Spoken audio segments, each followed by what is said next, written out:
آپ نہیں مل سکتے. بولے بھائی نہیں, یہ اس کی اجازت نہیں ہے. برائی پہ آپ اچھائی کا لیبل لگا کے گھوم رہے ہو, یہ ہم تو اس میں شریک نہیں کریں, شرکت نہیں کر سکتے. جیسے میں بتاتا ہوں نا, 3 طلاقیں دینے کے بعد بھی اگر کسی نے بیوی کو رکھا ہے تو آپ اس کا معاشرتی بائیکاٹ کریں. یہ تو اسلام کے ساتھ مذاق ہے. جب 3 طلاقیں دے دی ہیں تو بیوی تھوڑی ہے وہ. اسلام نے کہا ختم, اللہ نے قرآن میں کہہ دیا ختم.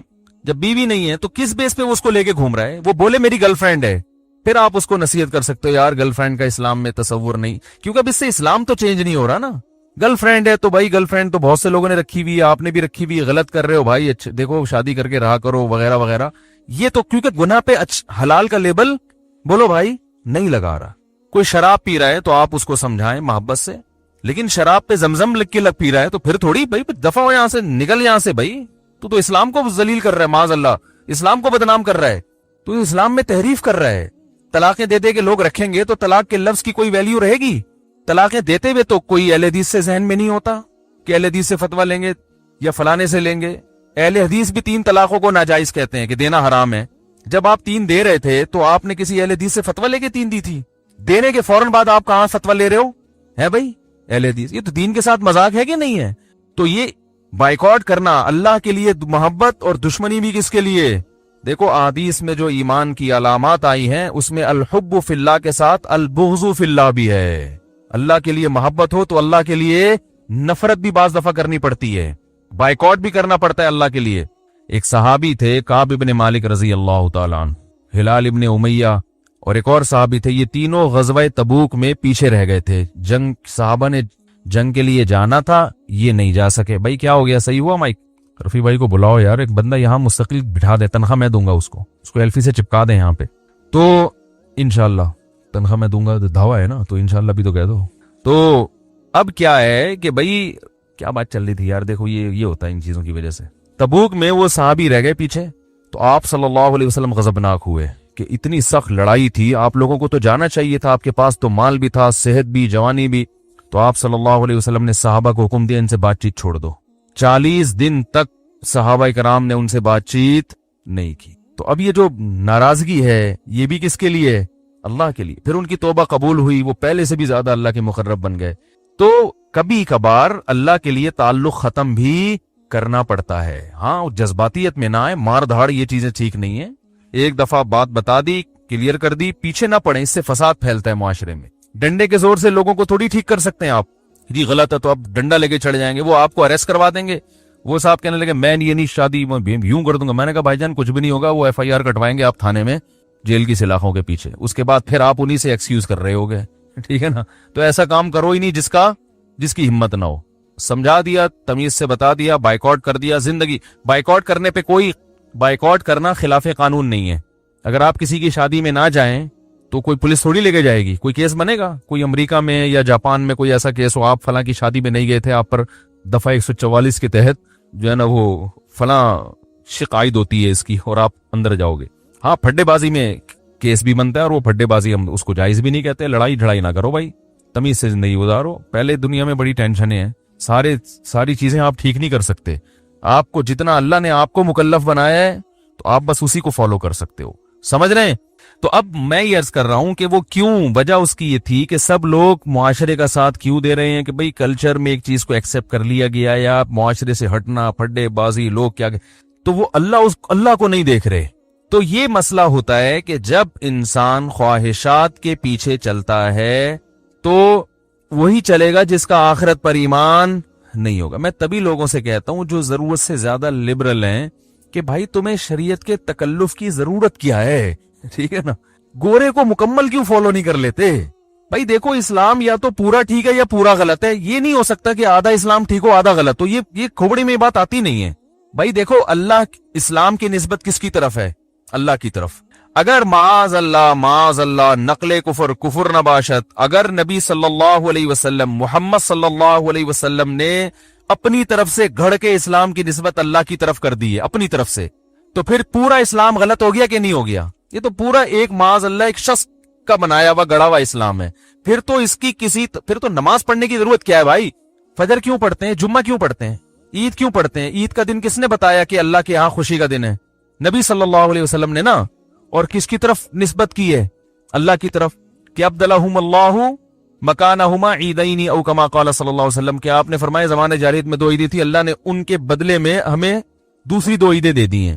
حدیث کے الفاظ اس طرح کے ہیں, تو وہ تو اللہ نے دی ہے نا, تو پھر عید کے دن بھی نماز پڑھنے کی چندہ ضرورت نہیں ہے, کیونکہ وہ تو اللہ نے بولا نا نماز پڑھو. بھائی غیر مسلم جیسے عید کو سیلیبریٹ کرتے ہیں تو اس طرح سے کرو نا, پھر مناؤ شراب مراب اور ناچ گانے, اور جو ہے یہ کیا ضرورت ہے تکلف کی, صبح نہا دھو کے نماز پڑھنے آ رہے ہیں, ٹھیک ہے نا, ایک خطبہ سن رہے ہیں امام صاحب کا بیٹھے ہوئے, تو کیا اس تک یہ تو انٹرٹینمنٹ میں رکاوٹ بن رہی ہے چیز. بھائی ایک روزہ بھی رکھنے کی ضرورت نہیں ہے, اور اللہ بھلا کرے آپ کا یہ نکاح کے ٹینشن کی تو بالکل بھی ضرورت نہیں ہے, ٹینشن ہی ٹینشن ہے, اور والدین کے گھر میں ٹینشن کی ضرورت.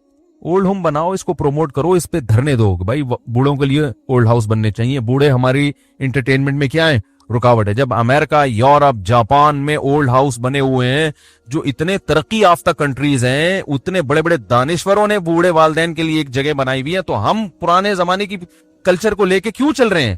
ابا کھانستے ہیں, اس سے جراثیم پھیلتے ہیں بھائی, تو ان کو کہاں ہونا چاہیے؟ اولڈ ہاؤس میں ہونا چاہیے. تو پھر میں کہتا ہوں بھائی اگر اسلام غلط ہے تو نماز بھی غلط ہے, پھر روزہ بھی غلط ہے. حج پہ 5-6 لاکھ روپے خرچ کرنا اب تو 8-10 لاکھ کا ہو گیا ہے, کیا ضرورت ہے یار؟ 8 لاکھ کا پلاٹ لے لو, کوئی کچی آبادی میں مل جاتا, ابھی بھی مل رہا ہے, پلاٹ لے لو, ہو سکتا ہے اگلے سال 15 لاکھ کا ہو جائے. یا ویسے کھاؤ. حج کرنے سے کیا ملتا ہے؟ کچھ بھی نہیں ملتا, کوئی نہ بس ایک حاجی کا تھوڑا بہت لقب لگ جاتا ہے, وہ بھی 4-5 دن کے بعد لوگ حرکتیں دیکھ کے وہ کہنا بھی چھوڑ دیتے ہیں. ٹھیک ہے نا, 2-4 دن تو حاجی صاحب کہہ رہے تھے حرکتیں تو چھوڑو یار, اس پہ حاجی سوٹ نہیں کرتا. تو پہلے زمانے میں حاجیوں کی بڑی عزت ہوتی تھی, اب حاجیوں کے معاذ اللہ, سب کی بات نہیں, بہت سے حاجیوں کے کرتوتوں کی وجہ سے حاجی کا لفظ بھی کیا ہو گیا. کسی کو کہہ رہا ہوں نا حاجی صاحب, تو لوگ سمجھ جاتے ہیں پتہ نہیں کوئی خدا نہ خواستہ کوئی چور وور تو نہیں ہے, کوئی ایسا لفظ بدنام کر دیا ہے.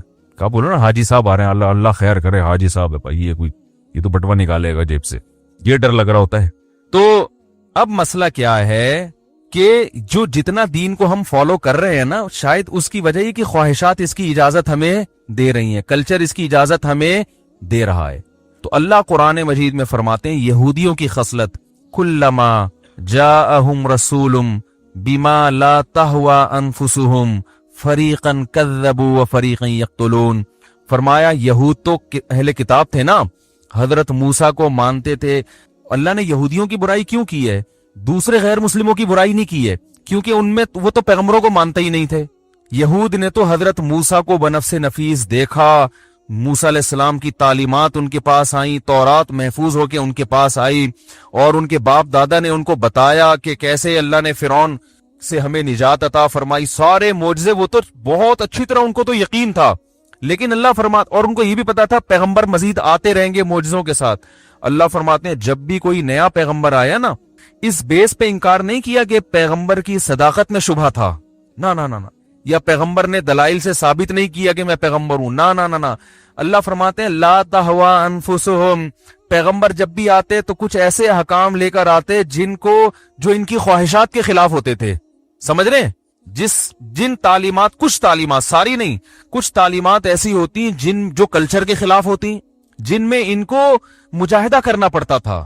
تو اللہ فرماتے ہیں جہاں کسی پیغمبر نے ایسی بات کہی جو ان کی خواہشات کے اگینسٹ, فرمایا بہت سے پیغمبروں کا انکار کیا, بہت سو کو تو قتل کر دیا انہوں نے کہ یہ رکاوٹ ڈال رہے ہیں. کیونکہ جب پیغمبروں کو اگر ایسے ہی چھوڑ دیا جاتا تو پیغمبر کی دعوت دلائل سے بڑی زبردست ہوتی ہے, دلائل سے لوگ ان کی طرف مائل ہوتے ہیں. تو جو ان کی طرف مائل نہیں ہو رہے تو مائل ہونے والے ان کو برا سمجھنا شروع کر دیتے ہیں کہ یہ غلط ہے. تو کوئی انسان اپنے بارے میں یہ برداشت کر سکتا ہے کہ لوگ مجھے غلط سمجھیں, تو کہتے تھے ان کو راستے سے ہٹاؤ تاکہ ہماری چودراہٹ برقرار رہے, ہم اپنی خواہشات پہ عمل کرتے رہیں. تو وہ کام جو یہودیوں نے کیا وہی کام آج مسلمان بھی کر رہے ہیں کہ نہیں کر رہے. اب نیا پیغمبر نہیں آئے گا, لیکن رسول اللہ صلی اللہ علیہ وسلم کی کچھ تعلیمات ہمیں پہنچی جو ہمیں لگتی ہیں بڑی زبردست ہیں. ان تعلیمات میں ماشاءاللہ ہمیں نبی صلی اللہ علیہ وسلم نے یہ بھی بتایا کہ جی کھانا کھانا چاہیے. کیا خیال ہے؟ بھوکا رہنا صحت کو خراب کرنا اچھا نہیں. ہمیں بڑی زبردست باتیں لگی یار, زبردست. دعوت قبول کرنی چاہیے, تو ہمیں یہ حکم بہت اچھا لگا. جو بھی دعوت کرتا ہے چاہے رات 3:45 بجے کر رہا ہو, ہم الحمدللہ جاتے ہیں. پیٹ پہلے سے بھرا ہوا بھی ہو تو مسلمان کا دل چونکہ نہیں دکھانا ہے, دوبارہ سے اسی اسپیڈ سے کھا کے واپس آتے ہیں. نبی نے حکم دیا بھائی دعوت, ولیمے کی دعوت کو حکم دیا مت ٹھکراؤ. تو ولیمے کی دعوت کے لیے آپ کو 9 بجے کارڈ پہ لکھا تھا, 12:45 بجے اس نے کھانا کھلایا.